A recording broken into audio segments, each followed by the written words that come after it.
Hi, welcome back to our channel.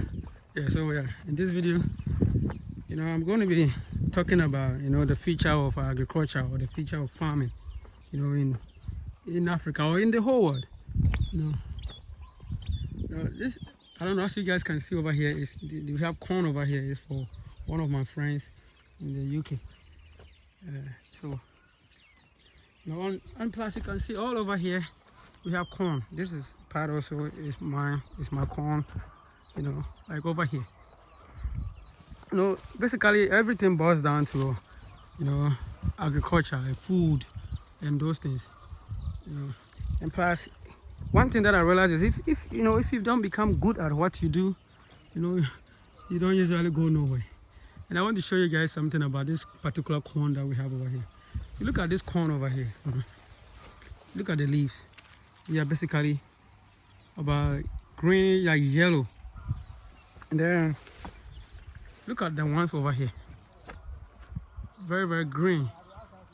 And in the middle over there, let me zoom in. Very, very, very green. And I talk about growing your own feed whenever you want to start your poultry farm or pig farming. Besides that, you can grow some things that you can eat for yourself. To grow corn, the conclusion that I have come to is, you have to have a lot of patience and understand about what you are doing. See, like the ones over here too, as you can see, some of them are yellow. Back there, most of them are green. So the part that are green, what we did is we put a lot of manure, spread them evenly all over the place. We spread them very, very evenly. Then we planted. Plus, these ones over here, we use organic fertilizer to spray some of them. The liquid fertilizer to spray some of them. And what happened is, as time goes on, where we use the manure, they tend to be very, very green and they grew very, very, very fast. So I do believe that somehow I have kind of mastered how to plant this corn, to feed myself, to feed my family, and also to feed the chickens. One thing that I think I said in my other video that I always consult the expert in everything that I'm doing, because man, if you don't, you will be scratching your head later on like, man, I wish I knew this. And I've learned that to consult people who knows what they are doing. So based on that, they advised me on the spacing, how to plant and get good yield out of 1 acre. 1 acre of farm, or corn farming, or 1 acre of any farm that you are doing. And I basically follow these instructions, space them out as they told me, and then whenever they said, okay, apply this, you just do it, and just to see, because if you don't go nowhere. And I have seen the results, especially back there that I told you guys about. So I'm actually preparing the land again in a different spot to plant more corn, so that I can, I basically can depend on the land and also depend on what I grow. Because this corn, we eat a lot of corn, like in Ghana, like we use them to make banku and corn flour, other things. So if you have a lot of them, you'll be saving your own money on a lot of things. And over here, see, you guys can see over here, we have tomatoes. That is tomatoes. It's about time for us to wait inside, but we are waiting for about 2 more weeks for the tomatoes to come up more. See, there is basically tomatoes all the way over here, all the way down there. It's going to be a whole lot of tomatoes over here. Tomatoes is very, very expensive right now. You can buy one tomato probably for about 50 pesos or 1 cedi. And for you to cook for the whole week, you probably use about 40 cedis worth of tomatoes before you can finish doing whatever you are doing. So what I have been doing is I'm kind of proportioning my land so that I can plant whatever that I need or buy most of the time. So I've been preparing some portions of the land to plant those things, and then the big part of it, I've been planting corn on those big portions of it, because corn is what I will need most of the time. and it will save me on a lot of feeding for the chickens.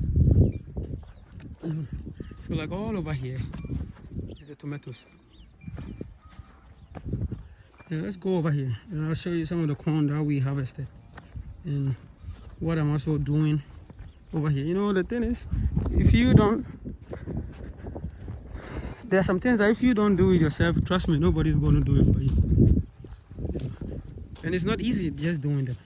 Like over here, I have to clear this whole land and put manure on it. As you can see, this is some of the manure.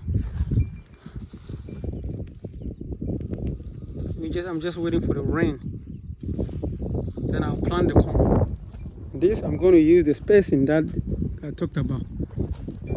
Space them out really, really well, and then focus on it so that the yield out of it will be very, very good and excellent yield out of it. See, like this corn is yellow corn that we harvested from some few months ago. The corn that we planted. So basically, this is the fruit. This is the yellow corn out of them. So these we are going to get the hacks off, then we take them to the corn mill. This is not all. We still have more that they are harvesting. We have actually processed some of them already into sack. That way we either going to be selling or use them as feed and those things, because there's a lot of things that goes on here that we can use to save ourselves money, to pay our bills and a lot of other things. And these are the ways to go. Just going to show you guys all over here. Like this is my neighbor's farm, like up there. What I've been doing is anywhere that I can plant something, like this is cassava. Basically what I did is I used the cassava on my boundaries of my land. I just been planting them like one. So this is another 1, 2, 3. Okay, we're going.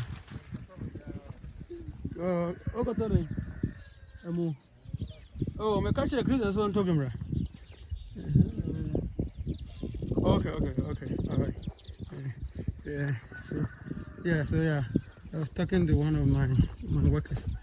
He's going to buy rice, so that's what my language that I was speaking. It's a tree. So I know most of you probably understand it. Yeah, from Ghana. So the boundaries of my land, like I was showing you, cassava, anything that you can plant. Because if you just waste the land, what happens is you just have to be paying people to be weeding over and over and over, and you don't get anything out of it. So I don't see any sense in that. If you have a land just sitting around, if you have the time, just plant something on it. But you don't just plant it and walk away. You have to make it work. Like get people to maintain it for you. The corn that we planted, we have some way up there. We have corn over there too. And then we also have some pepper that we plant, some few pepper, watermelon that we planted so that we can also enjoy watermelon, because this is the season for watermelon. So over there is one of my friends' farm. Over here is my farm. And that's a farmhouse. And you can only see the roof from here. The future of agriculture, is going to. I think it's going to take a whole lot of people joining in. You don't have to do it as a business, but if anything that you can plant in your backyard, just plant it, and then just focus on it, and save some little money that you can save from going to buy those things. Because it's going to get to some time. I have a feeling that there's going to be shortage of food or something, because the way that things are going, a lot of people are kind of hesitant in the agricultural business, and sometimes I don't blame them, because some things to support your farm is getting so expensive that it's not a joke no more. So yeah, this is some of the tomatoes. These are actually coming bigger and bigger. Yeah, so things are getting so expensive. So even if you have to hire a tractor to come and clear your land, because of diesel prices that has gone up, to pay more for them. You know, if you have to get labors, then you have to pay more for them, for the labors. So it's not easy, but you know, if you want something in life, you know, you have to work for it. You know, over here we have green pepper that I just transplanted. That too is one. And there is some small bed that I made here to plant those things. And in here we have onions. Some of it are already up over here. And we have some that will be coming soon. See that? I don't know if you can tell the small thing. These are all like onions that are coming up. Yeah. Then we have some tomatoes over here, but them, I think the transplant didn't go through, so I have to come back again once it rains to plant it. See over here, this is potatoes.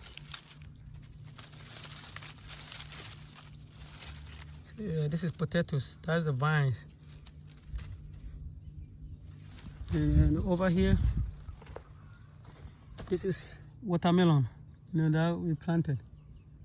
And then here is another watermelon. See watermelon. See the watermelon. I actually, you know, planted the watermelon over here, like a lot of them. See, this is also the watermelon. This one has actually grown fast. You know, a bunch of them. I want the watermelon to go around this plant over here. Like I want it all to grow all around them. And then I have a feeling that once they grow and their vines start to come up, it's going to be really, really beautiful around this tree. These are some of the chickens that I have. A few of them that they kind of go on free range. Like sometimes trying to get them inside of how their pen is difficult. But gradually I'll keep them inside once they start laying. It's just a few of them. Like I want to use this as breeding, to breed this particular plymouth chicken. We call them check in Ghana. And the other one behind is the local one. The other one over there is the local one. And we have the black Australorp. It was one hiding back there. You know, it's always run away from me. You know, this is our backyard. We throw compost over here to do fertilizer. So I have to come back and mix them all up together. This is a pawpaw tree. And it's actually having fruit on it. You know. So like I was saying, whatever you can plant, you know, just plant them. And you will save yourself a whole lot of money. Like back here is one of my friends. It's a corn farm. It's 6 acres. You know. And his workers, they come and they plant their own beans alongside over here, so that they can also enjoy, you know, while they are working for their boss. See, so people are kind of using their brains now because of things getting so much expensive. Because if you don't, man, you spend all your money, you know, buying things from other people. So on this land that I have over here, there's 3 acres of them. You know, we have 1 acre. I have the poultry farm on it, and the house, and then the rest of the acres, you know, I'm just using them for planting. See, this is some of the cassava that I use as the barrier for the boundaries for my land. See, this one has grown really much. This one is coconut tree. I actually have a lot of coconut tree too as boundaries in between the cassava. And that is the poultry farm, and that is the house. See, across from it is one of my friends. His poultry farm, he's building it. He has some local chickens in there. And that is a poultry house. So there are houses around here. People are gradually developing, and it is very quiet and peaceful over here. So if you have some piece of land, you know, that you can start doing your own thing, just do it.